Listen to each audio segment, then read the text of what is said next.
Forget what you've seen in the movies. Forget the saloon girl with the heart of gold, the one with the feather in her hair and a witty retort for every dusty cowboy. Forget her coy smile, her tragic backstory that redeems her profession, and the handsome rancher who will inevitably rescue her from a life of sin. That's a fantasy, a lie we tell ourselves to make the past more palatable. It's a cheap coat of paint slapped over a structure rotting from the inside out. The reality of sex in the American West wasn't romantic. It wasn't a charming prelude to a sweeping love story. It was a business transaction conducted in filth, fueled by desperation, and paid for in loneliness, disease, and shattered bodies.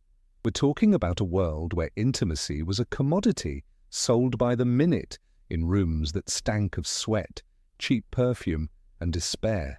The soiled doves and painted ladies of the frontier weren't sassy heroines waiting for a hero. They were trapped women, often sold into the life, bound by debt, and fighting a daily war against violence, infection, and the crushing, soul-eating monotony of their trade. They were entrepreneurs in the most brutal sense of the word, managing a business where their own flesh was the only asset.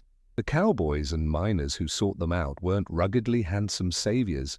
They were lonely, violent, often drunk men, reeking of the trail or the mine, seeking a moment of physical release in a world that offered them little else. They didn't bring poetry, they brought calloused hands, a few crumpled dollars, and a host of bacteria that could kill. So let's peel back the cheap romance. Let's scrape away the Hollywood gloss and look at the grimy, sticky, and often fatal reality underneath. This isn't a story about love, it's a story about economics. It's about power, filth, and the high price of a few moments of human contact in a place where humanity was in short supply. Welcome to the real Wild West bedroom, a place less about passion and more about plumbing, panic, and payment.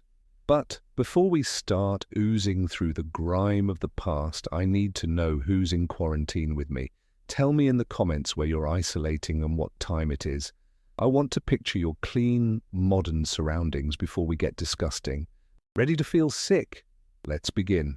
The myth of the spontaneous, passionate tumble in a hayloft is just that, a myth. In the grim reality of the frontier brothel, every encounter was preceded by a series of mundane, often humiliating rituals. This wasn't about seduction, it was about damage control. For the woman, the preparation was a constant, grueling battle against the tide of her profession. Imagine her not as a vixen in silk, but as a worker getting ready for another shift at the filth factory.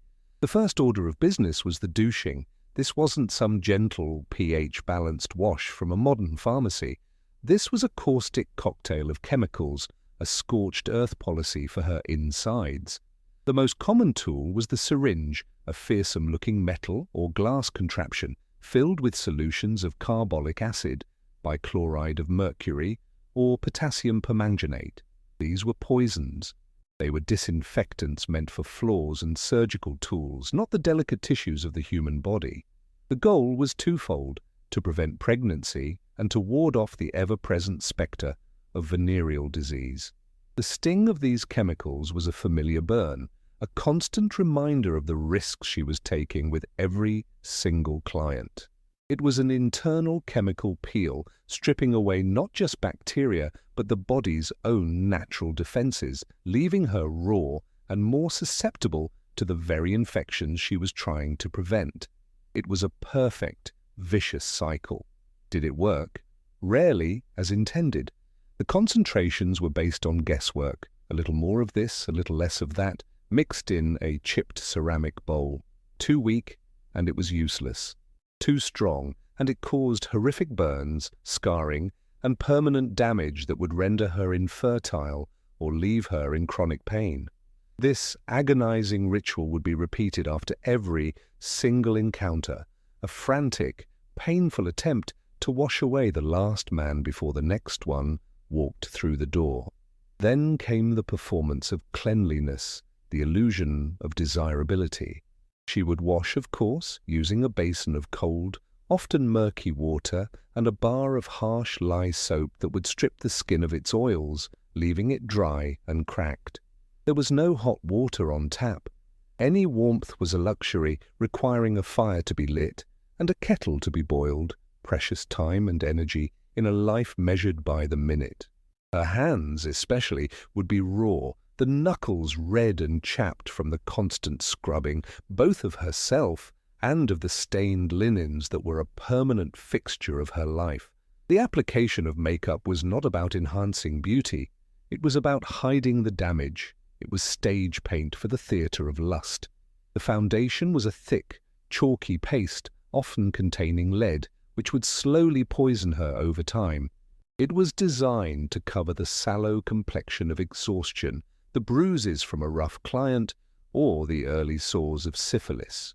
Rouge, a garish smear of red on the cheeks and lips, was meant to simulate a healthy flush, a lie of vitality in a body that was often anything but. The kohl around her eyes, sometimes homemade from soot and grease, was there to distract from the hollowed-out, tired gaze that saw too much and felt too little. Her scent wasn't the delicate floral perfume of a lady. It was a cheap, overpowering musk or rosewater used not to entice but to mask the other smells, the lingering odor of unwashed bodies, stale whiskey, chemical douches, and the faint, coppery tang of blood. Every part of her preparation was a form of armor, a disguise. She was constructing a character, a product, to be sold. The real woman, the one with the aching back, the burning insides, and the exhausted mind, was buried deep beneath the layers of powder, paint, and perfume. This wasn't a prelude to pleasure. This was a worker clocking in, bracing for the inevitable. The whole process was a cynical acknowledgement of the filth she was about to engage with, a desperate and ultimately futile attempt to build a barrier between her body and the abyss. What about the man? His preparations were, shall we say, less involved. For the cowboy coming off a 3-month cattle drive, or the miner emerging from the dark, dusty maw of the earth, the ritual was simpler. It began and ended with whiskey. The first stop wasn't the brothel but the saloon. There he would wash the trail dust or coal dust from his throat with glass after glass of cheap, fiery liquor. This served multiple purposes. It was a social lubricant, a dose of liquid courage, and most importantly, an anesthetic. It numbed the profound loneliness of his existence, the physical aches of his labor, and any lingering pangs of conscience or fear he might have about the transaction to come. It turned the complex, potentially fraught act of seeking intimacy into a simple, blurry mission. He might make a cursory attempt at cleaning up. This could involve splashing some water on his face from a communal basin in the saloon, water that had likely seen a dozen other grimy faces before his. He might run a wet hand through his greasy hair. If he was feeling particularly civilized, he might visit a barber for a shave, the scrape of a straight razor, a brief, sharp moment of refinement before the ugliness to come. But a full bath? That was a rare luxury. Bathhouses existed in larger towns, but they cost money and time. Two things a man bent on immediate gratification was often unwilling to spend. More often than not, he would arrive at the brothel reeking of the trail, a potent cocktail of horse, sweat, dirt, and leather, all marinated in cheap whiskey. He carried the filth of his world with him, and he had no intention of washing it away. He wasn't preparing for a partner, he was preparing to use a service. His preparation was about building up a head of steam, a sense of entitlement. He had worked hard, he had money in his pocket, and he believed he had earned this. The woman was preparing her body to be a vessel, a receptacle for risk. The man was preparing his mind to see her as nothing more than that. This stark difference in preparation was the first, and perhaps most honest, part of the entire encounter. It laid bare the power imbalance from the very beginning. She was preparing to survive an ordeal. He was preparing to consume a product. The air in her small room would soon be thick with the clash of these two realities, her desperate, chemical-laced performance of cleanliness and his unvarnished, whiskey-soaked filth. It was a collision waiting to happen, and the ritual was just the long, tense walk to the crash site. The anxiety wasn't just hers. His was there too, buried under the bravado. The fear of disease, the fear of being robbed, the fear of impotence, the quiet shame of paying for something that was supposed to be given freely. But his fears were cushioned by alcohol and the power his money afforded him. Her fears were raw, immediate, and existential. And as she took one last look in her cracked mirror, adjusting the false smile on her lead-painted face, she knew that in the transaction to come, she was the only one who had everything to lose. The setting of these encounters was a character in itself, an active participant in the grim theatre of frontier sex. Forget gilded cages and velvet-draped boudoirs. The vast majority of these transactions took place in spaces that were architectural expressions of pure, unadorned function, designed for speed, efficiency, and the containment of human fluids. The most common venue was the crib, a term that sounds almost cozy until you understand what it was. The crib was a tiny one-room shack, often no bigger than 10 by 10 feet, lined up in rows to form the town's red light district. These were flimsy, slapped-together structures, built from rough-hewn wood with a dirt or plank floor. The walls were thin, offering no illusion of privacy. Every grunt, every cry, every argument over $1 would bleed through the cracks, creating a constant, miserable chorus. The front of the crib often had a single window and a door from which the woman would advertise her services to men passing by on the boardwalk. It was a human storefront, and the product was always on display. Inside, the furnishings were brutally Spartan. There was a bed, but calling it that feels generous. More often it was a lumpy straw mattress on a rickety iron frame, the straw itself a haven for fleas, lice, and God knows what else. The mattress would be stained with a historical atlas of bodily fluids, sweat, semen, blood, and the chemical residue of her douches. It was rarely, if ever, replaced. At best, the straw was fluffed or turned. There was a small table or crate holding a basin, a pitcher of water, and her tools, the syringe, the bowl, the lye soap, a single chair perhaps, a hook on the wall for the man's dusty hat and gun belt. That was it. There was no room for comfort, no space for personality. It was a cell designed for a single, repetitive task. The sensory atmosphere of these places was an assault. Let's talk about the smell first, because it would have hit you like a physical blow. The dominant note was a thick, cloying blend of cheap, floral perfume, desperately trying and failing to mask the rank, animal smells of unwashed bodies, stale sweat, and sexual effluvia. Woven into this was the sharp, medicinal tang of carbolic acid and other chemical douches, a smell like a hospital ward set up in a barn. Add to that the sour odor of spilled whiskey, the smoke from cheap cigars and kerosene lamps, and, in the summer, the suffocating stench of rot and human waste wafting in from the alley outside. It was the smell of desperation itself, a perfume of decay. The sounds were just as grim. The constant creaking of bed springs from your own crib and the ones next door, a relentless mechanical rhythm of commerce, the murmur of transactional conversations, the haggling over price and time, muffled sobs, sharp cries of pain, angry shouts, and the occasional burst of forced, hollow laughter. From the nearby saloons, the tinny, out-of-tune sound of a piano would drift over, a bizarrely cheerful soundtrack to the misery. The quality of light was always poor, and deliberately so. A single kerosene lamp would cast long, flickering shadows, its smoky flame coating the ceiling with a layer of greasy soot.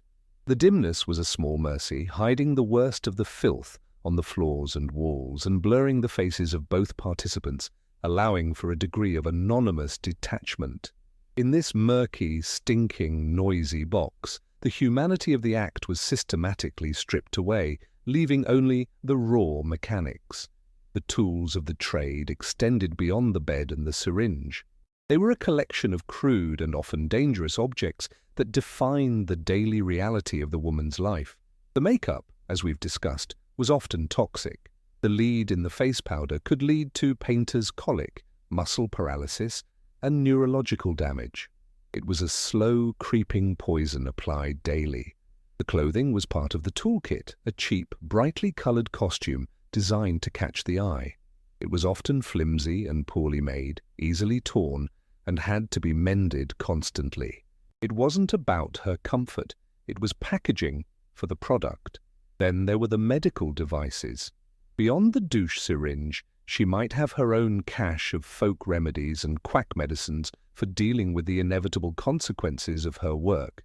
Potions to induce abortion, often containing dangerous herbs like tansy or pennyroyal, which could be toxic in the wrong dose. Ointments for sores, usually containing mercury, another heavy metal that would poison the body over time. Laudanum or opium, kept not for pleasure, but for pain management, to dull the ache in her body, the burn of the chemicals, or the deeper pain in her soul. These weren't cures, they were coping mechanisms, tools for getting through to the next day.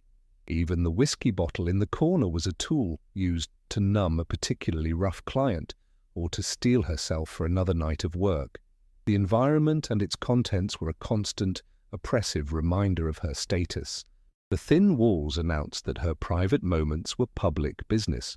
The filthy mattress declared her body was of no more value than the straw it was stuffed with. The chemical douche proclaimed her body a site of contamination, a biological hazard to be scoured and bleached. The entire space was designed to reinforce the central power dynamic. She was not a person in this room.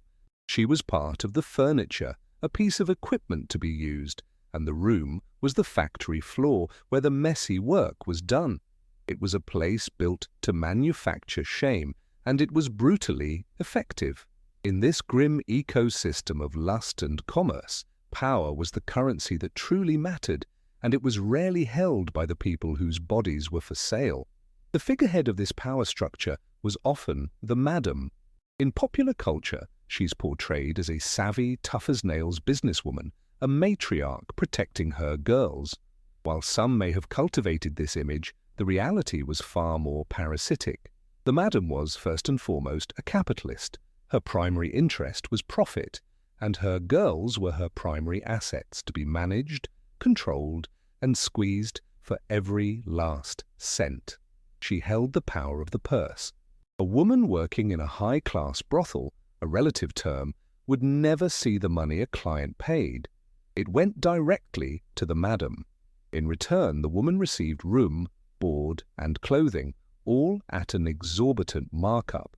She was charged for her food, her laundry, the rent on her tiny room, and even the cheap perfume she was required to wear. These debts were meticulously recorded in the madame's ledger, ensuring that the woman was in a constant state of bondage. She was always working to pay off a debt that was designed to be unpayable. This system of debt peonage was the madame's most powerful tool of control. A woman couldn't simply walk away, she owed too much. To leave would be to become a fugitive from a debt that could be enforced by the madame's hired muscle or a compliant local lawman. The madame also controlled access. She decided which clients a woman would see, and she could force her to accept dangerous or violent men. Refusal was not an option. It would be met with fines, beatings, or being thrown out onto the street with nothing but the clothes on her back and a crushing debt. Her protection was conditional, a service for which the women paid dearly in both cash and autonomy. The madam was not a mother figure, she was a warden. Her house was not a home, it was a prison with invisible financial bars. Beneath the madam, or operating independently in the rougher parts of town, was the pimp. If the madam represented the respectable face of exploitation, the pimp was its brutish, violent id. He rarely offered the pretense of a well-run business. His power was raw and direct, enforced with his fists. He would own one or more women, taking every dollar they earned through threats and intimidation. He provided no services, no room, no board. He was a pure parasite, a drain on her resources and her soul. His control was absolute and terrifying. He was the one who would beat a woman for not earning enough, for talking back, or for simply looking at him the wrong way. He was the one who would hunt her down if she tried to escape, dragging her back to the crib for a lesson that would serve as a warning to the others. He was a constant, menacing presence in her life, a shadow that fell over every transaction. The relationship was often twisted into a grotesque parody of a romantic one, with the pimp as the abusive man of the house and the woman as his property.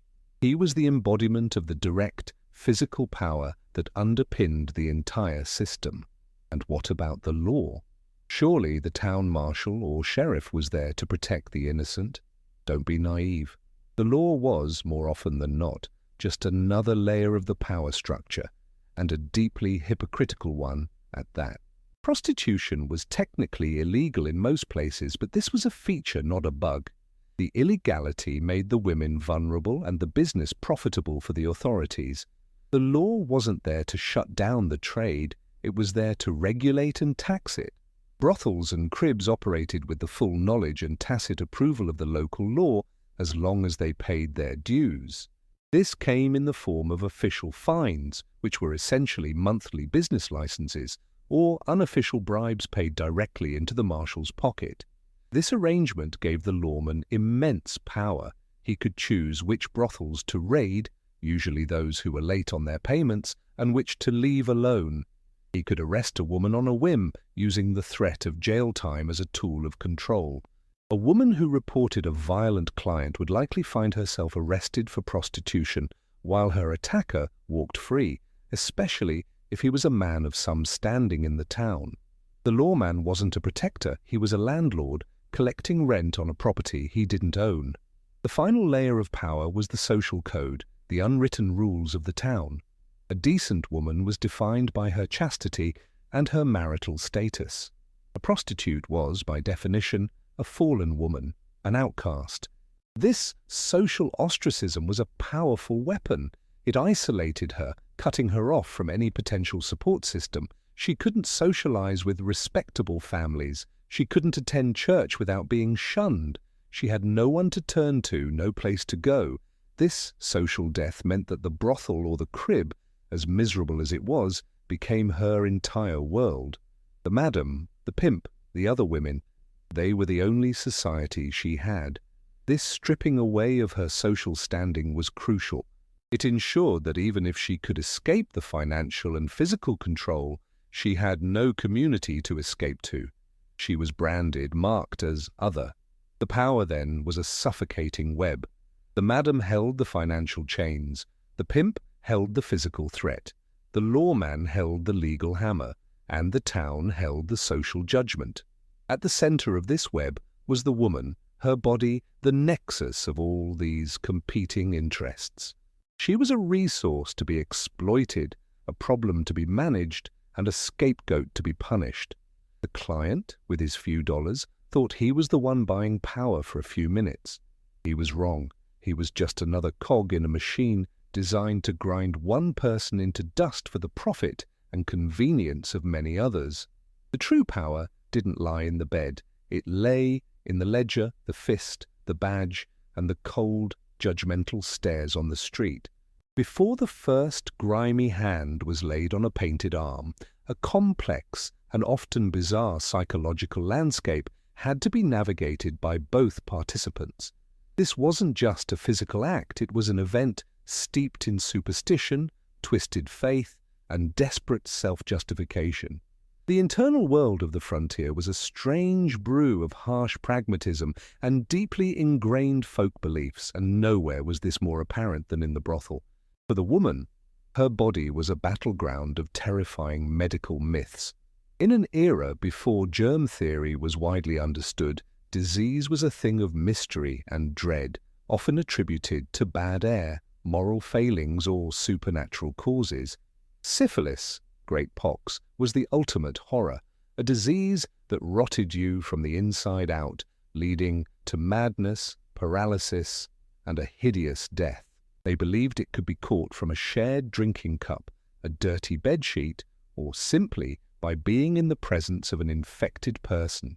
This created a state of constant, low-grade paranoia. Every client was a potential carrier of a death sentence. To combat this, she relied on a frightening pharmacopoeia of folk remedies. She might chew on certain herbs, wear a sachet of foul-smelling powders, or drink a vile concoction believed to purify the blood. These were useless, of course, but in the absence of real medicine, they were psychological armor, a ritual to create the illusion of control. The fear of pregnancy was just as acute. A child would be a financial and social disaster. Again, the beliefs were a mix of the quasi-medical and the purely magical. They believed you couldn't get pregnant if you didn't orgasm, a grim incentive for her to remain detached. They believed that jumping up and down after the act, or douching with a specific, often painful, solution would prevent conception.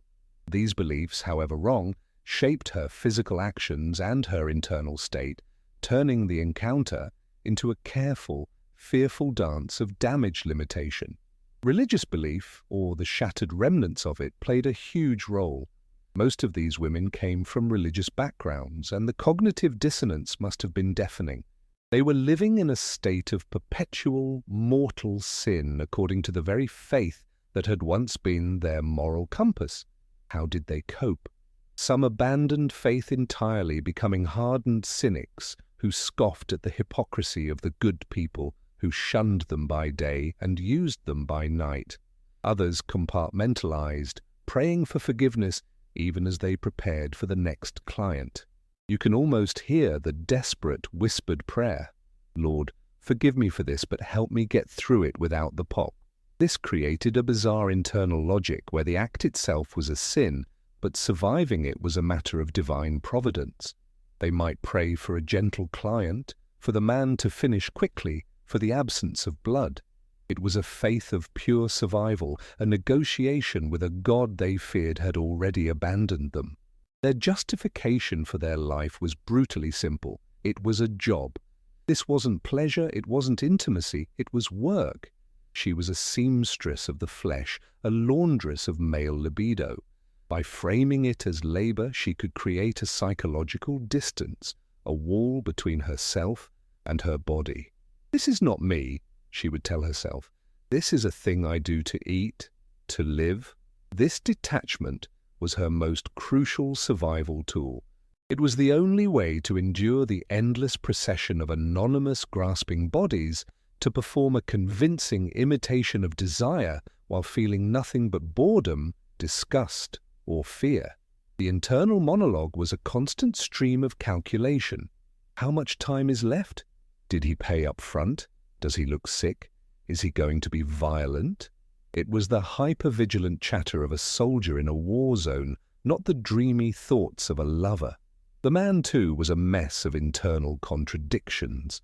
His world was governed by a strict, if often unstated, code of masculinity. He was supposed to be strong, self-reliant, and dominant. Yet here he was, paying for a moment of human contact, an admission of a profound need and loneliness he could never voice. To square this circle, he had his own set of justifications. The most common was entitlement. "I work hard. I face death in the mine or on the trail every day. I've earned this." He saw the transaction not as a sign of his own lack, but as a perk of his brutal life, a reward he was owed. The woman was not a person with her own needs and fears. She was a service he was purchasing, like a steak and a bottle of whiskey. This dehumanization was essential. It allowed him to ignore the look in her eyes, the grim reality of her situation. It turned a human interaction into a simple consumer experience. His religious beliefs were often just as flexible. He might sit in a church pew on Sunday, listening to a sermon about the evils of fornication, and then head to the red light district on Saturday night. This hypocrisy was papered over with a flimsy excuse. His needs were natural, a part of his male nature that couldn't be denied. It was the woman who was the sinner, the temptress. He was just an innocent victim of his own biology. He was a good man who was simply and temporarily engaging in a bad act. This mental gymnastics allowed him to maintain his self-image as a decent, God-fearing man while simultaneously participating in a system of brutal exploitation. His superstitions were just as potent as hers. He might have a lucky coin he wouldn't spend, or a particular way of entering the room he thought would ward off disease. He was terrified of the clap, gonorrhea, and the pox, but his understanding of them was just as muddled as hers. He might believe that a strong dose of whiskey could kill any infection, or that choosing a clean-looking girl was a guarantee of safety. He might carry a small bag of herbs or a condom made of animal intestine, a rare, expensive, and often unreliable form of protection. His internal monologue was a mix of lust, anxiety, and a desperate need to perform. Will I be able to, Is she laughing at me? Am I getting my money's worth? It was a performance anxiety fueled by alcohol and the pressure of the transactional environment. Both of them, then, were trapped in their own heads, performing for an audience of one. She was performing a role of desirability and passion to make a living. He was performing a role of dominance and control to salvage his ego. The small, stinking room was the stage for this psychological drama, a place where two sets of fears, justifications, and superstitions collided in the dark, each person trying to convince themselves that what was happening was anything other than what it truly was. A bleak and lonely bargain. The moment of truth arrives. The door to the crib creaks shut and the flimsy latch is thrown, a sound that offers no real security, only the illusion of privacy for a few paid-for minutes. This is the first point of contact, and any lingering fantasies of romance or seduction are instantly shattered by the clumsy, awkward reality.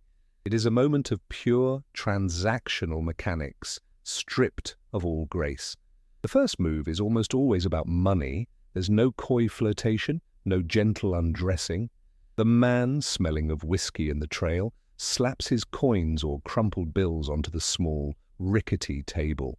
The sound of metal hitting wood is the real opening line of this conversation. The woman's eyes, sharp and practiced, flick to the payment. She counts it instantly, her mind a swift abacus. Is it the right amount? Is he trying to short me? This is the most crucial part of the negotiation, and it happens in a split second. An argument here is common. That's only for a quick one, she might say, her voice flat and businesslike. For what you want, it's another $1.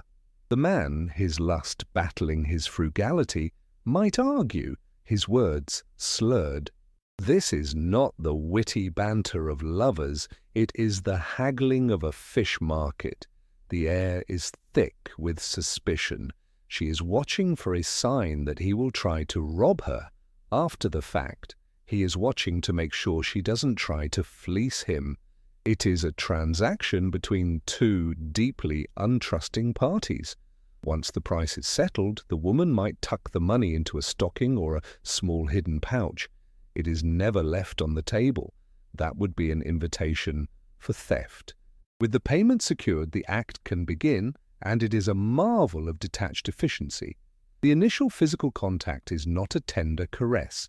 It's a functional, almost clinical series of movements. He is clumsy, fueled by alcohol, and months of pent-up frustration. His hands, calloused and rough from manual labor, are not gentle. They grab and grope, seeking purchase, treating her body less like a person and more like an object to be manipulated. She, in turn, endures it. Her body might be there, but her mind is miles away, already calculating the time, listening for the footsteps of the next client, thinking about the lye soap and the chemical burn to come.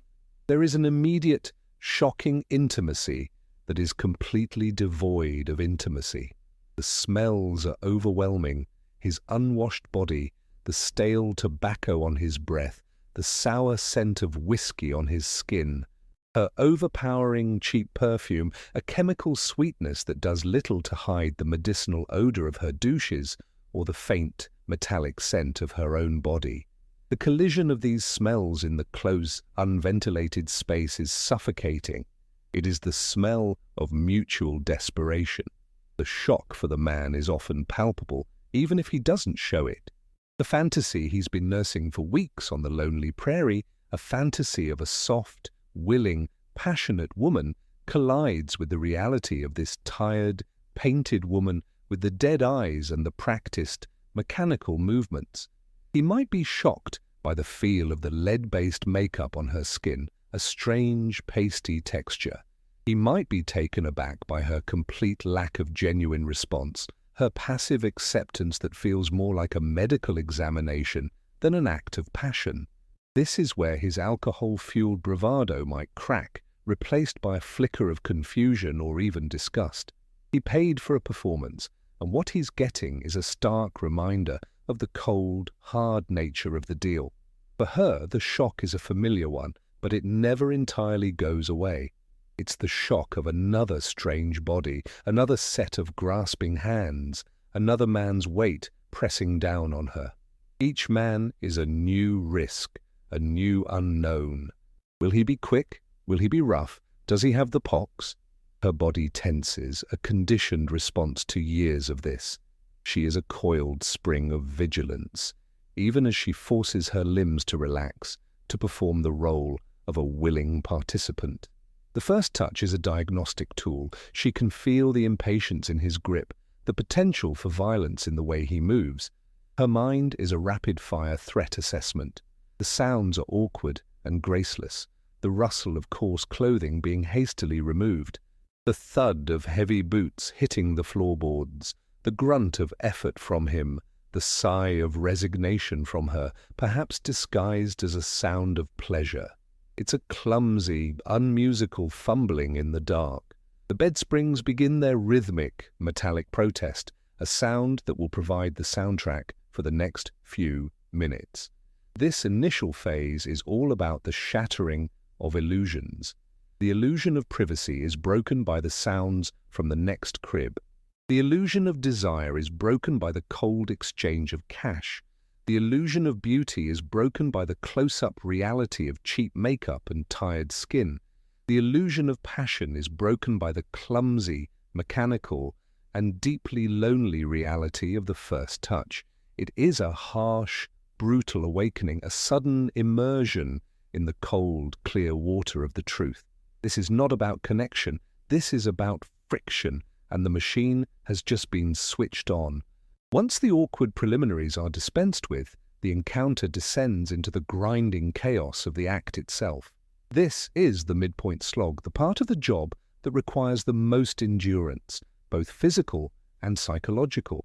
It's a sustained period of intimate, grotesque, and profoundly absurd theatre. The focus is now entirely on the mechanics, a close-up, anatomical experience that bears no resemblance to any kind of lovemaking. For the man, this is the moment he's paid for, the release he's been craving. But even for him, it's rarely the glorious release he imagined. The environment itself works against any sense of pleasure. The lumpy, straw-filled mattress offers no comfort, only awkward angles and a constant, rustling reminder of the thousands of other bodies that have lain there before him. The bed frame squeaks and groans with every movement, a loud, monotonous, and deeply unsexy rhythm section. He is acutely aware of the time limit his dollar has purchased. This pressure often leads to a frantic, hurried pace, a desperate attempt to get his money's worth before the time is up, which can ironically lead to performance anxiety and a failure to finish at all. He is also contending with the woman's complete and utter detachment. She is a physically present but emotionally absent partner. Her body may go through the motions, but her eyes are open and staring at a crack in the ceiling, her mind clearly elsewhere. She might offer a few faked moans, sounds that are so practiced and hollow, they sound more like a lament than an expression of pleasure. This dead fish experience, as it was cruelly called, could be a source of deep frustration and anger for the client. He paid for the illusion of passion, and her inability or refusal to provide it felt like a rip-off, a breach of an unspoken contract. He wanted to feel desired, powerful. Instead, he is confronted with the stark reality that he is just another chore, a piece of work to be completed. For the woman, this is a masterclass in dissociation. Her body becomes a tool, a thing separate from herself. She has learned to endure discomfort and pain with a stoic calm. The man's weight is a familiar burden, his rough, calloused skin a known texture. She is acutely aware of every anatomical detail, not in a sensual way, but in a clinical, almost veterinary one. She can feel his awkwardness, his fumbling, his desperation. She can smell the sweat beading on his skin, the whiskey on his breath. It is a sensory overload of the unpleasant. Her mind is her only sanctuary. While her body is engaged in this grim pantomime, her thoughts drift. She might be making a mental grocery list or thinking about a letter she wants to write home, a letter that will be full of lies about her new life as a seamstress or a waitress. She might be replaying an argument with the madam or worrying about the cough that won't go away. This mental escape is not a luxury, it is a vital survival mechanism. To be fully present in that moment, to truly feel what is happening to her body, would be unbearable. So she floats above it, a ghost in her own machine. The physical details are relentlessly grim. The friction on her skin, already raw from lye soap and the rough wool of the man's trousers. The constant fear of a sudden act of violence, a hand that grips too tight, a mood that sours in an instant. She is a connoisseur of male sweat, able to distinguish the nervous sweat of a young first-timer from the angry, sour sweat of a frustrated drunk. She becomes an unwilling expert in the geography of anonymous male bodies, their scars, their smells, their textures. It is a knowledge she never asked for and can never forget. The absurdity of it all is a constant undercurrent. Imagine the scene. Two near strangers in a filthy, stinking box, engaged in the most intimate act possible, all while the sounds of a dozen identical encounters echo through the thin walls. It's a factory assembly line of lust. The forced endearments are a particularly dark form of comedy. The man might whisper a darling or a sweetheart, words that are utterly disconnected from the cold, hard cash on her nightstand. She might reply with a honey or a sugar, her voice as flat as the prairie outside. It's a script they both know, a set of lines delivered without conviction, a way to pretend for a few seconds that this is something other than what it is.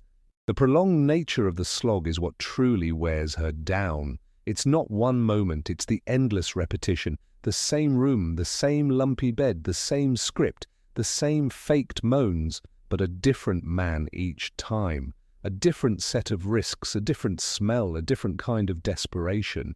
It's a Sisyphean task, pushing the same boulder of male loneliness up the same hill, only to have it roll back down on top of her, over and over again. This grinding chaos is the heart of her work. It is the source of her income and the source of her trauma. It is a place where bodies meet, but people never do. The air is thick with unspoken things, his loneliness, her fear, their mutual disgust. It's a dance of surfaces, a friction of skin that generates no warmth, only a slow, grinding erosion of the soul. The only climax she is waiting for is the moment he is finished, the moment he rolls off her, and the moment she can finally, mercifully, get up and wash him away. Of course, things rarely went according to plan. The fantasy of a smooth, efficient transaction, satisfying for the man and profitable for the woman, was often just that, a fantasy. The reality was frequently a descent into failure, humiliation, and anticlimactic disaster. The brothel was a theatre of the undignified, and the final act was often a farce or a tragedy, sometimes both at once. The most common form of downfall was simple mechanical failure, fueled by the ubiquitous presence of alcohol. A man who had spent hours in the saloon building up liquid courage often found that the whiskey had incapacitated the very tool he intended to use. The dreaded spectre of impotence haunted these encounters. For a man whose identity was so tightly wound up in notions of virility and dominance, this was the ultimate humiliation. His frustration would curdle into anger, and that anger needed a target. It was never his fault, of course. It was the whiskey, or the heat, or, most conveniently, the woman. "What's wrong with you?" he might snarl, his shame twisting into blame. "You're not even trying." He had paid his money, and the product was defective. This could lead to a bitter argument, a demand for a refund, or worse, violence. He had to reassert his masculinity somehow, and if he couldn't do it sexually, he might do it with his fists. The woman, for her part, had seen this 1,000 times. She knew the signs, the shift in his eyes from lust to rage. Her goal was to de-escalate, to get him out of her room as quickly and safely as possible. She might flatter his ego, blame the moon, or offer a rain check, anything to avoid a beating. Then there was the opposite problem, the man who was too quick. After weeks or months of celibacy on the trail, the slightest stimulation could be enough to end the encounter, almost before it began. This was humiliating in a different way. He had paid his dollar for what turned out to be 30 seconds of fumbling. He felt cheated, foolish. He might try to deny it, to linger, to try and get a second go for the same price. This would lead to another grim negotiation. "Time's up, cowboy," the woman would say, her voice hardening. She had a schedule to keep, a line of customers waiting. Her time was literally money. The ensuing argument over seconds and cents was a deeply undignified spectacle, two people haggling over the dregs of a failed experience. The environment itself was a frequent saboteur. The rickety bed frame could, and often did, collapse under the weight of two people, sending them tumbling to the filthy floor in a heap of splintered wood, dirty straw, and tangled limbs. A sudden, violent coughing fit from the man's miner's lung, or her own burgeoning consumption, could shatter the mood. A rat skittering across the floorboards was enough to kill any flicker of passion. These were not romantic comedies. They were moments of pure, unadulterated squalor. The downfall could also be financial. A man might discover post-coitus that his wallet was lighter than it should be. The woman might have been a skilled pickpocket, her fingers practiced and nimble, lifting his poke while his attention was elsewhere. The resulting accusation would be her word against his. And in a world where she was already considered a liar and a thief, who was the marshal going to believe? This was a high-risk game for her. If caught, she could face a severe beating or jail time. But for a woman earning a pittance, the temptation to supplement her income was enormous. It was a small way of clawing back some of the value she felt was being stolen from her every day. The most tragic downfall was the one that ended in a diagnosis.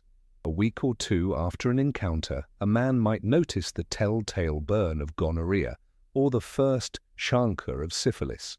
The woman, for her part, lived in a constant state of monitoring her own body, a horrifying daily inspection for any new sore, rash, or discharge. This was the ultimate failure, the moment the risks of the trade became a brutal, physical reality. The encounter, which had seemed so fleeting, had now branded them both, potentially, for life. The shame was immense, but so was the blame. He would curse the dirty whore who gave it to him, never once considering the chain of infection he was a part of. She would curse the man who brought the poison into her body, but she would have no way of knowing which one it was. Could have been any of them. This was the true anticlimactic horror of the business. It wasn't about a single night of bad sex. It was about the slow, creeping consequences that could follow you for the rest of your short life. The failure was not just in the fumbling, the arguments, or the collapsing beds. The ultimate failure was systemic. The entire enterprise was built on a foundation of lies: the lie of passion, the lie of cleanliness, the lie of safety. The downfall was inevitable because the whole structure was rotten from the start. The awkward, embarrassing, and often violent endings were not aberrations. They were the logical conclusion of a transaction that promised connection, but delivered only friction, a transaction that promised release but often delivered only shame, regret, and disease. In this suffocating system of control and exploitation, it's tempting to see the women as purely passive victims.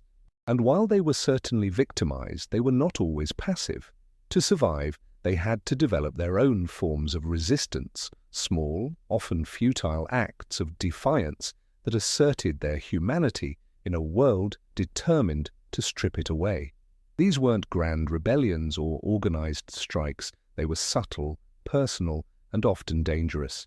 They were the guerrilla warfare of the powerless. The most common form of resistance was economic. The pickpocketing we mentioned was a prime example. Lifting a few extra dollars from a drunken client's pocket was more than just theft. It was a form of wage adjustment. It was a secret tax levied on the men who used them, a way of reclaiming a fraction of the immense wealth their bodies generated for others. Another tactic was the short timer.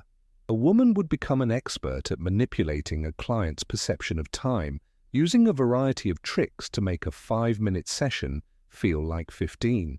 A bit of distracting conversation, a feigned bout of overwhelming passion that forced an early conclusion. These were performance arts honed to perfection. The goal was to maximize turnover, to process more clients in a night, and thus increase her share of the earnings, or simply to get the ordeal over with faster. It was a small but significant way of seizing control of the clock that ruled her life. Then there was the art of the bad experience. For a client who was particularly cruel, cheap, or disgusting, a woman had ways of ensuring he did not enjoy his time. She could be deliberately clumsy, cold, and unresponsive. The dead fish act turned up to 11. She could develop a sudden hacking cough or complain of a mysterious pain. It was a subtle sabotage, a way of saying, "You can buy my time, but you cannot buy my cooperation." This was risky. It could earn her a beating from the client or a punishment from the madam. But it was also a powerful assertion of agency, a refusal to be a fully compliant cog in the machine. Beyond the individual transaction, there was a quiet camaraderie, a sisterhood of the damned that formed in the brothels and cribs. These women shared a reality that no one on the outside could possibly understand. They would look out for each other in small ways. They might share a bottle of whiskey and a moment of cynical laughter after a particularly awful night. They would share information: which clients were violent, which lawmen were on the prowl, which quack doctor's cure was the most dangerous. They would tend to each other's injuries, applying a poultice to a bruise or helping to clean up after a miscarriage. These were small acts of grace in a graceless world. They created a micro-society with its own codes and loyalties, a bulwark against the utter isolation the respectable world tried to impose on them. This solidarity was a form of resistance, a refusal to be atomized and turned against one another, even when the system was designed to do just that. The ultimate act of resistance, of course, was to escape. This was the dream that kept many of them going, the fantasy of a different life. But the escape attempt was almost always a tragedy, a narrative of failed hope. A woman might save a small stash of money hidden from the madam and her pimp and make a break for it in the middle of the night. But where could she go? She had no skills besides the one she was trying to leave behind. She had no references. Her name and face were known. More often than not, she would be caught. The pimp would hunt her down, or the madam would put the word out, and a lawman in the next town would be happy to collect a reward for her return. The punishment for a failed escape was brutal, a public beating designed to be a lesson to the other women. Her debt would be doubled, sinking her even deeper into bondage. The system was designed to be a closed loop, a one-way street. And what about the customer's revolt? Did a man ever, disgusted by the reality, refuse to go through with it? It happened, but rarely. He might walk into the crib, take in the smell, the filth, the dead look in the woman's eyes, and feel a sudden wave of pity or revulsion. He might turn and walk out, leaving his money on the table as a kind of apology. The consequences for him were minimal, a bit of ribbing from his friends, perhaps. For the woman, it was a moment of confusion, a brief, baffling reprieve, but it didn't change her reality. The next man would be along in a minute. The most poignant moments of resistance were the emotional cracks, the instances where the professional detachment failed. A woman might see in a young, terrified client a reflection of a younger brother, and a flicker of genuine pity might cross her face, or a particularly cruel remark from a man might finally break through her defenses, and a tear of real anger or hurt might well up in her eye. These moments were dangerous. They were a breach in the armor, a reminder of the real, feeling person underneath the painted mask. They were quickly suppressed, pushed back down into the darkness where they belonged. But they were there. They were proof that the system could never fully extinguish the human spirit. It could crush it, starve it, and bury it under layers of filth and shame, but small, stubborn sparks of defiance would always, inevitably, find a way to flicker in the dark. Just when you thought the situation couldn't get any more bleak or chaotic, the Wild West had a talent for introducing a wild card, an unexpected element that would escalate the misery and absurdity to a whole new level. These weren't just simple complications. They were narrative grenades tossed into an already volatile situation, transforming a grim routine into a full-blown catastrophe. One of the most terrifying wildcard elements was the arrival of the respectable world crashing into the hidden one. Imagine a client in mid-embrace when the crib door is kicked open, not by the next customer, but by his own wife. The town was small, and secrets were hard to keep. A suspicious wife, perhaps tipped off by a gossiping neighbor, might follow her husband to the red light district. The ensuing scene would be a spectacular explosion of shame and rage. The wife's fury would be directed not just at her cheating husband, but at the harlot she saw as the sole cause of her humiliation. It would become a screaming match, a physical brawl, with the prostitute caught in the middle, trying to defend herself and her meager property from the wrath of a woman who represented everything she was not: respectable, married, and socially protected. For the man, it was a moment of ultimate public exposure, his private sin laid bare for the whole town to see. For the prostitute, it was a no-win situation. She would be blamed, shamed, and possibly beaten, all for simply doing her job. Another frequent and disruptive wildcard was the raid. As we've discussed, the law usually operated on a system of bribes and fines, but sometimes, often spurred by a new wave of religious revivalism or a crusading town council, the authorities would be forced to stage a public crackdown. The raid was pure theatre, a show of moral fortitude for the town's decent citizens. The marshal and his deputies would storm the brothels and cribs, rounding up the women in a chaotic, often violent sweep. They would be herded out into the street in their shifts or cheap wrappers, their painted faces a stark contrast to the harsh daylight. They were paraded through the town to the jail, a public spectacle of shame. The clients, meanwhile, were often allowed to slip out the back door. The lawmen knew better than to arrest the town's prominent businessmen or their own friends. The raid was never about justice. It was about punishing the most vulnerable and visible symbols of the town's vice. The women would spend a night in a filthy jail cell, be fined, money that went right back into the town's coffers, and then be released the next day to go right back to work. The system hadn't changed at all. It had just performed a public ritual of cleansing, using the women's bodies as the sacrificial lambs. Disease itself could be a wild card.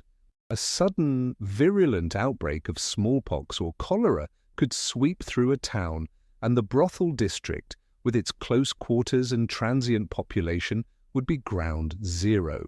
Fear and paranoia would grip the community. The prostitutes, already social outcasts, would become scapegoats. They would be blamed for the plague, accused of being conduits of death.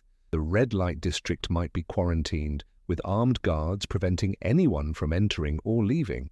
The women would be trapped inside with no clients, no income, and dwindling supplies, left to nurse the sick and die among themselves. It was a horrifying escalation, transforming their economic prison into a literal pest house. Then there was the wild card of random explosive violence. The West was a heavily armed society, and the combination of whiskey, testosterone, and frustration was a recipe for disaster. A simple argument over $1 could escalate in a heartbeat. A man feeling cheated or humiliated might pull a knife or a gun. The thin walls of the crib offered no protection. The encounter could turn from a business transaction to a fight for her life. Sometimes the violence was external, a saloon brawl spilling out into the street and engulfing the cribs. A stray bullet could tear through the flimsy wooden wall, injuring or killing someone inside. The prostitute was living and working in a combat zone, and she was always in the line of fire. A fire was another devastating wildcard. The cribs were tinderboxes built of dry wood and lit by open-flame kerosene lamps. A lamp knocked over in a drunken stupor could set the whole district ablaze in minutes. The fire would leap from one flimsy shack to the next, a terrifying chain reaction. The narrow alleys would become death traps filled with smoke and screaming people. A woman might escape with her life, but she would lose everything she owned, her clothes, her meager savings, her tools of the trade. She would be left with nothing, forced to start again from scratch, deeper in debt to the madam than ever before. These wildcard elements served a crucial narrative purpose. They shattered the monotony of the daily grind, but they never offered escape. They only offered a different, more intense flavor of hell. They reinforced the fundamental precarity of the prostitute's existence. Her life was a tightrope walk over a pit of vipers, and these events were the sudden, violent gusts of wind that threatened to send her plunging into the abyss at any moment. They proved that no matter how bad things were, they could always, and often did, get worse. The main event is over. The man has achieved his brief, paid-for release. He fumbles with his buttons, pulls on his boots, and with a final, awkward glance or a mumbled word, he's gone. The door closes, and a profound, hollow silence descends upon the tiny room. This is the immediate aftermath, a quiet, grotesque landscape of human detritus. The air, which was thick with the smells of sweat and whiskey, now seems stale and dead, heavy with the ghost of the encounter. The first thing she does is not rest. Rest is a luxury she cannot afford.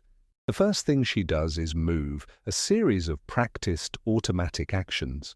This is the cleanup, the triage, the immediate attempt to erase the last man and prepare for the next. Her first stop is the basin of cold, murky water. She performs a hasty, functional wash, the harsh lye soap stinging her skin. This is not about feeling clean. It is about removing the physical residue of the man, the feel of his skin, the stickiness of his fluids. Then comes the most critical and painful part of the aftermath, the douching. She reaches for the fearsome metal syringe and the bowl of caustic, chemical-laced water. This is a frantic, internal scouring, an attempt to flush out the twin terrors of pregnancy and disease. The burn of the carbolic acid or bichloride of mercury is a familiar agony, a sharp, chemical fire that she has learned to endure. It's a violent act of self-purification, a ritual born of terror. As she performs this painful ablution, her body is a map of the trade. Her insides burn from the chemicals, her skin is raw from scrubbing, and a deep, bone-weary ache settles into her back and hips. The room itself must be reset. She looks at the bed, the epicenter of the transaction. The cheap blanket is rumpled, the thin sheet beneath it likely stained. If she's lucky, she has a small pile of clean linens to swap out. More often, she simply turns the sheet over, hiding the fresh stain, or smooths it out, hoping the dim light will hide the evidence. The lumpy straw mattress is given a cursory fluff. The whole process takes less than a minute. It's the stage being reset for the next act of the same miserable play. This is also the time for looting, or at least for inventory. She checks the money he gave her one more time. Is it real? Is it the right amount? If she was successful in lifting a little extra, she secures it in its hiding place. This is a moment of quiet, bitter victory, a small reclamation of power. She might find something the man left behind, a handkerchief, a small coin that fell from his pocket, a lone glove. These are the artifacts of forgotten intimacy, and they are either discarded as trash, or if they have any value, pocketed. The emotional landscape of the aftermath is a vacuum. There is no lingering passion, no soft glow of satisfaction. There is only a profound emptiness, a hollowed-out feeling. The adrenaline of the encounter, the hypervigilance, recedes, leaving behind a heavy, leaden exhaustion. She might sit on the edge of the newly made bed for a moment, the silence of the room a stark contrast to the noise in her head. This is often the most dangerous time for her psychologically. The detachment she maintained during the act can crumble in the solitude that follows. The reality of her situation, the sheer, crushing weight of it, can crash down on her. This is when the coping mechanisms kick in. She might reach for the bottle of laudanum, the liquid opium that promises a few hours of blissful numbness, a temporary escape from her own body and mind.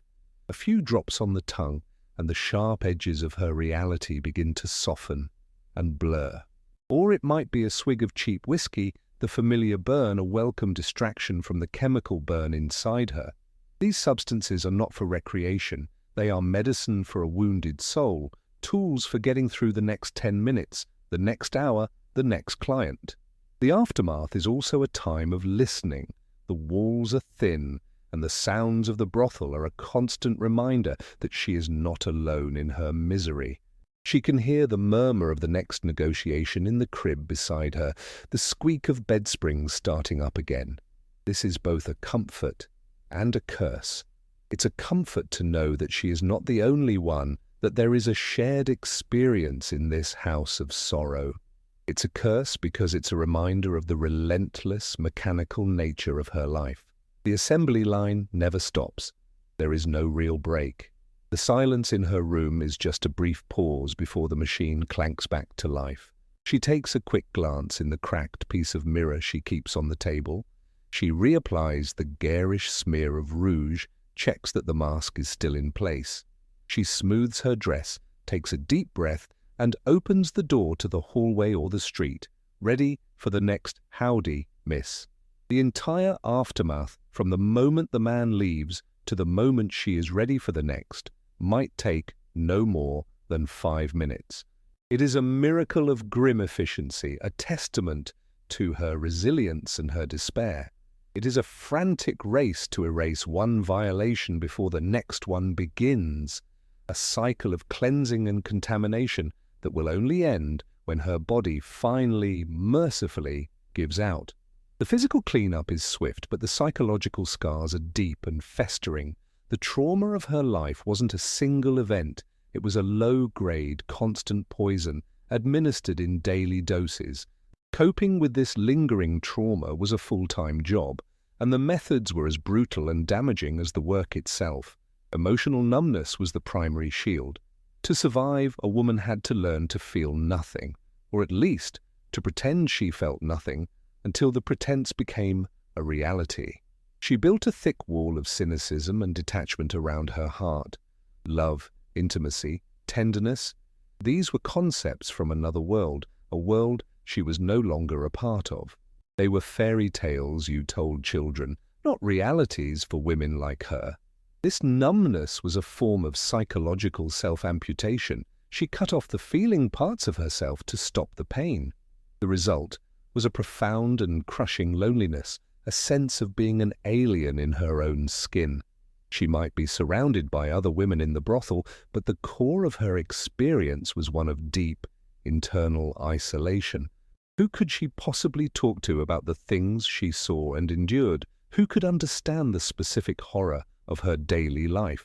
The camaraderie of the brothel was real, but it was a solidarity built on shared misery, not deep, personal connection. True vulnerability was a luxury she could not afford.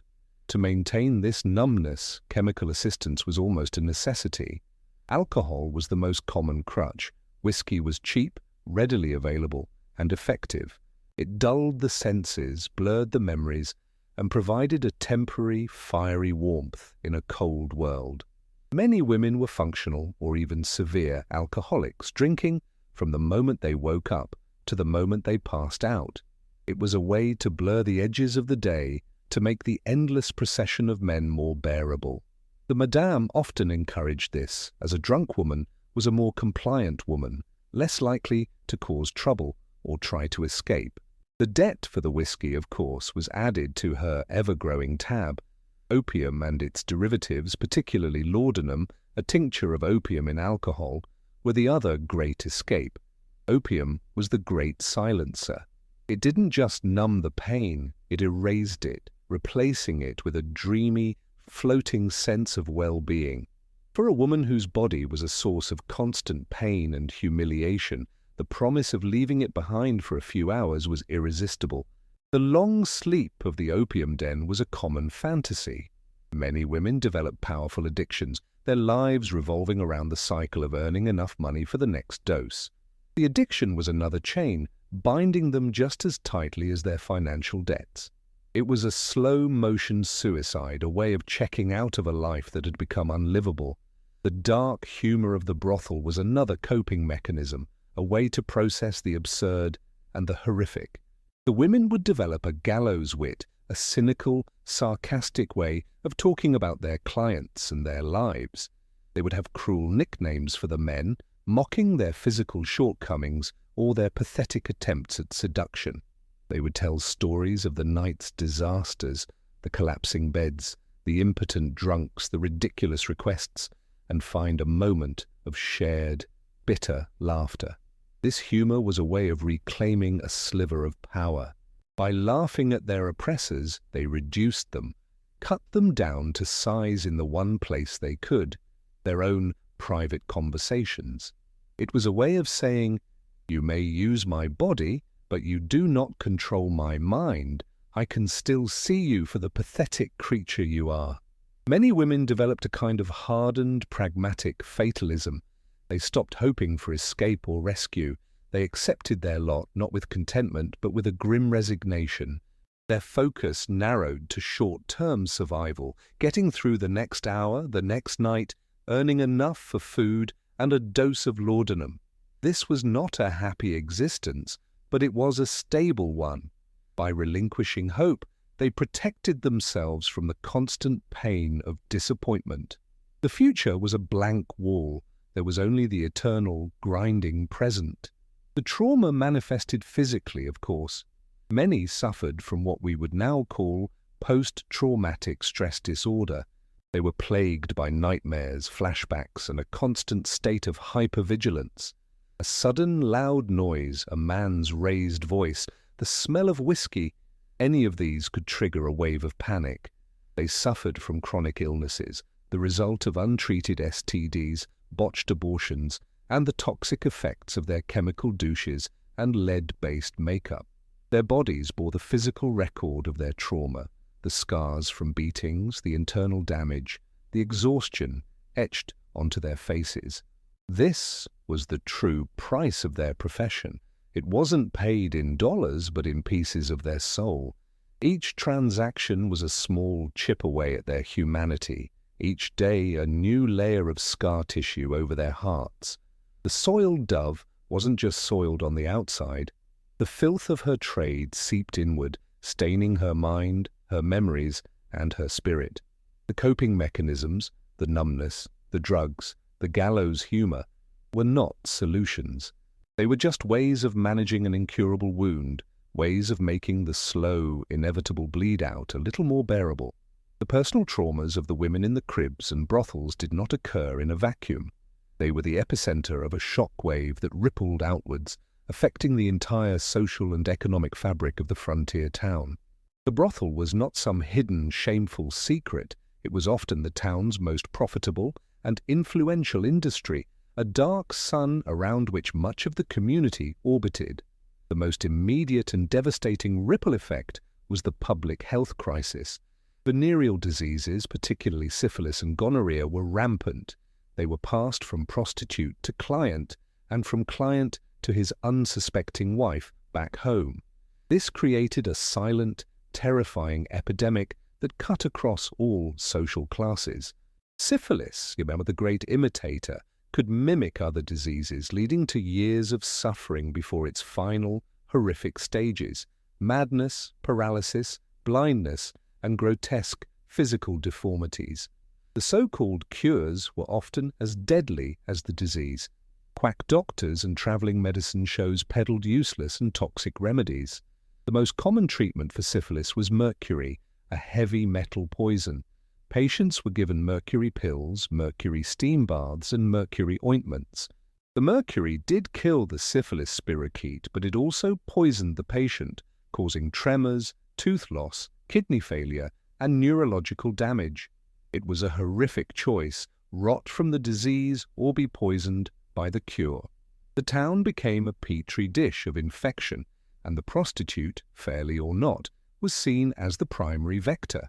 The economic impact was immense. In many raw frontier towns, the saloons and brothels were the central pillars of the local economy. They were often the first businesses established and the last to close. A successful brothel was a cash cow, generating a river of money that flowed throughout the community. The madam bought her supplies, food, liquor, clothing, coal, from local merchants. She paid fines to the city coffers, effectively funding the town's infrastructure. She paid bribes to the lawman, supplementing his meager salary. The carpenters who built the cribs, the laundry that washed the sheets, the doctor who treated the women, and the men they infected, all profited from the trade. Many a respectable town was built on a foundation of vice.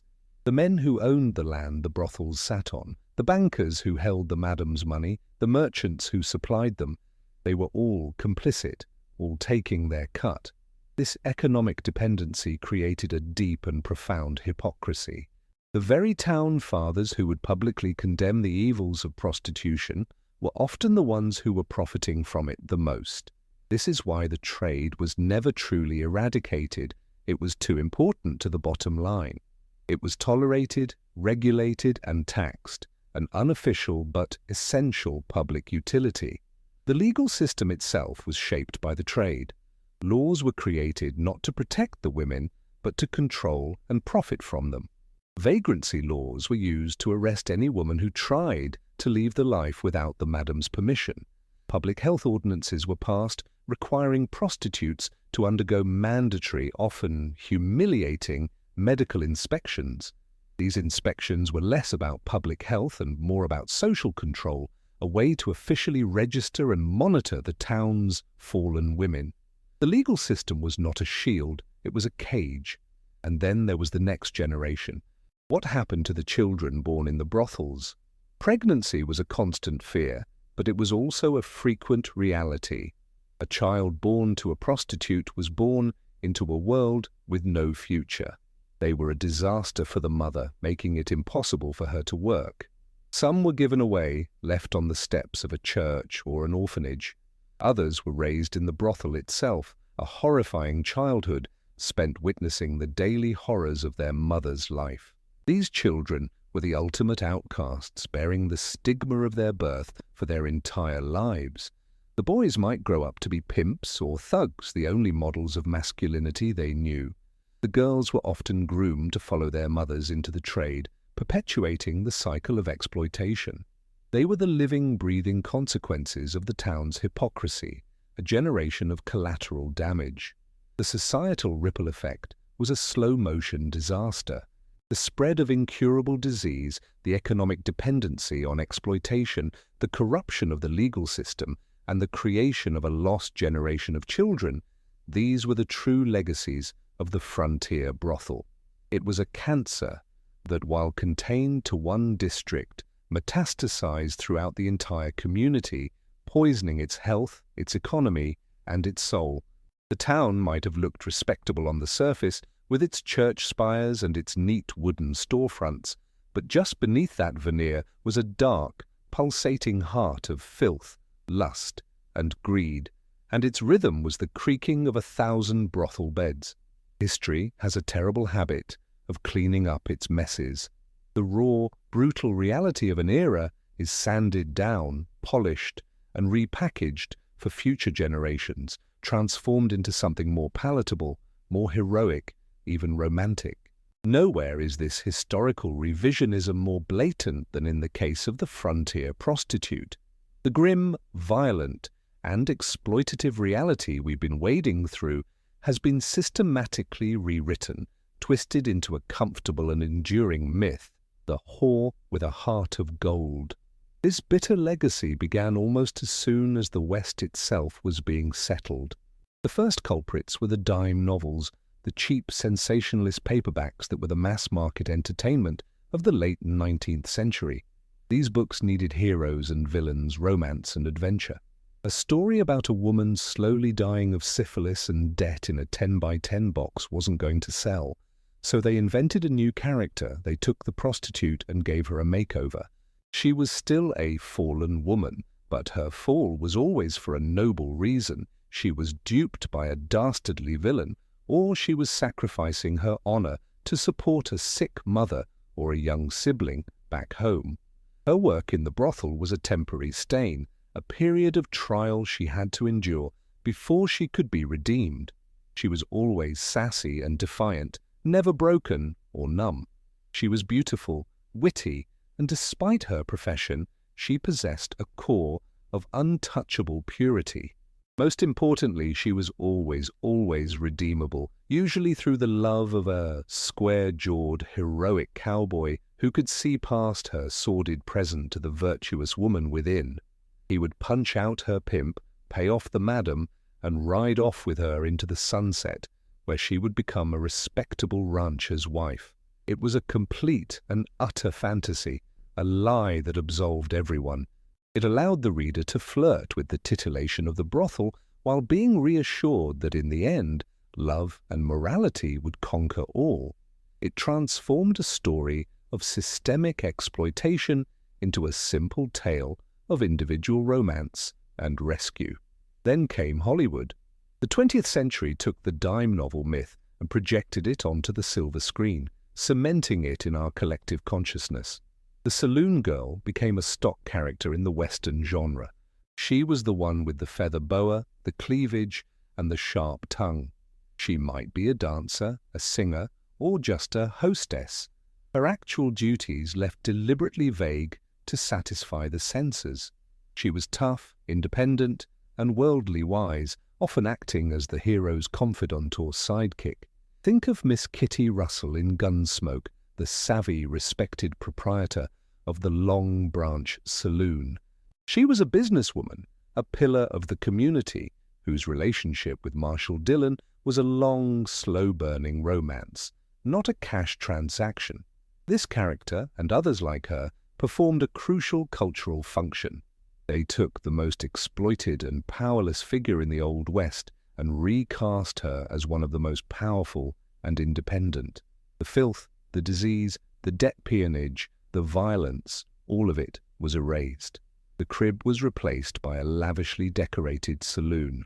The chemical douche was replaced by a bubble bath. The desperate, transactional sex was replaced by witty banter and smoldering glances. Why do we cling to this lie? Because the truth is too ugly to face. The reality of the frontier prostitute indicts the very foundations of the westward expansion we love to mythologize.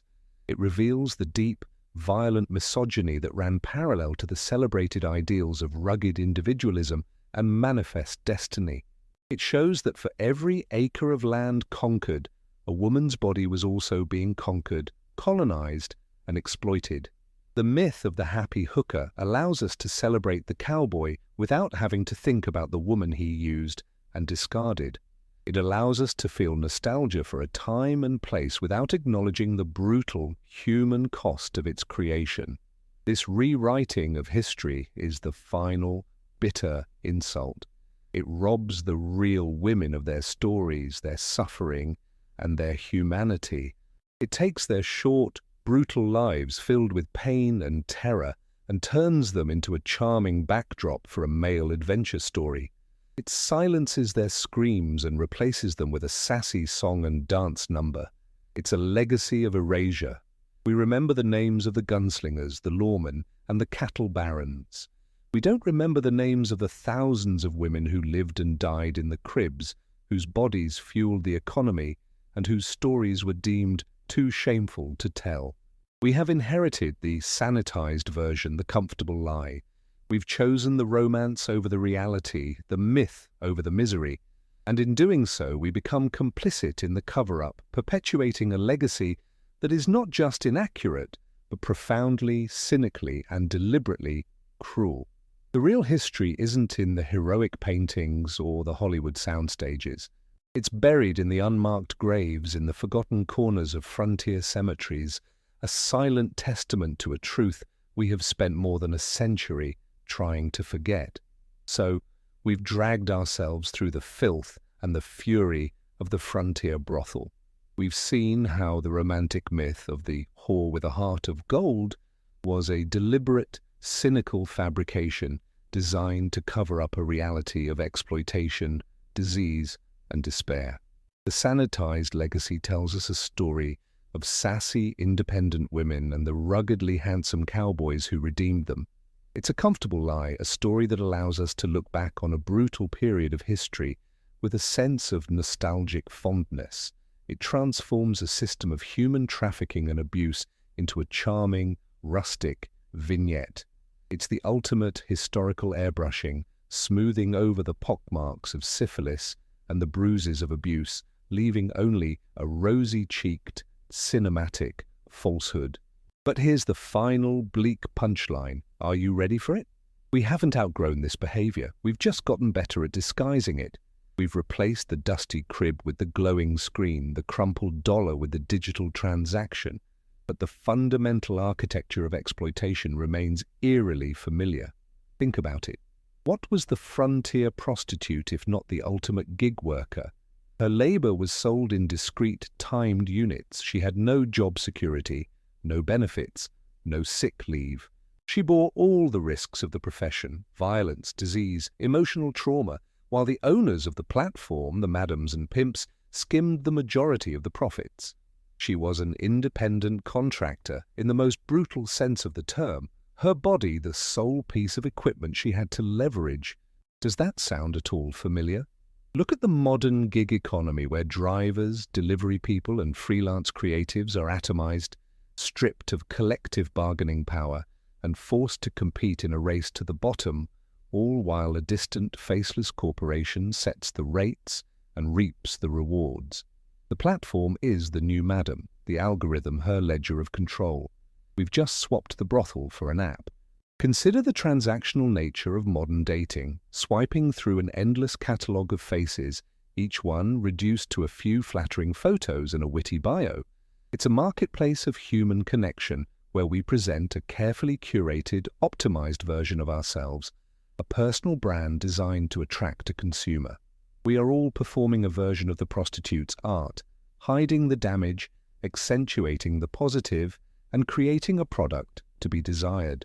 The cheap perfume and lead-based paint have been replaced by Instagram filters and carefully crafted captions, but the goal is the same: to sell an illusion. We feign interest, perform enthusiasm, and then ghost the moment a better prospect appears on the horizon. It's a world of low stakes, high turnover intimacy, where the fear of being left with nothing is masked by the promise of infinite choice just a swipe away. The profound loneliness of the cowboy, seeking a moment of connection in a vast and empty landscape, is now the loneliness of the late-night doom scroller, seeking validation in the form of likes and matches. We've taken the bleak, transactional core of the frontier brothel and democratized it, polished it with a high-tech sheen, and sold it back to ourselves as freedom and empowerment. We still crave intimacy but fear vulnerability. We still want connection without cost. We still prefer the sanitized myth over the messy, uncomfortable truth of human interaction. The core business of the Old West, selling a temporary illusion of connection to lonely people, is now the driving force of our digital age. So the next time you watch an old Western and chuckle at the sassy saloon girl, take a moment. The truth is, we're all living in her legacy. We've just gotten better at hiding the stains and pretending not to hear the creaking of the bed springs. So let me ask you this. As you sit there in your clean, modern world, scrolling, swiping, and clicking, how much of your own life is just a transaction disguised as something more?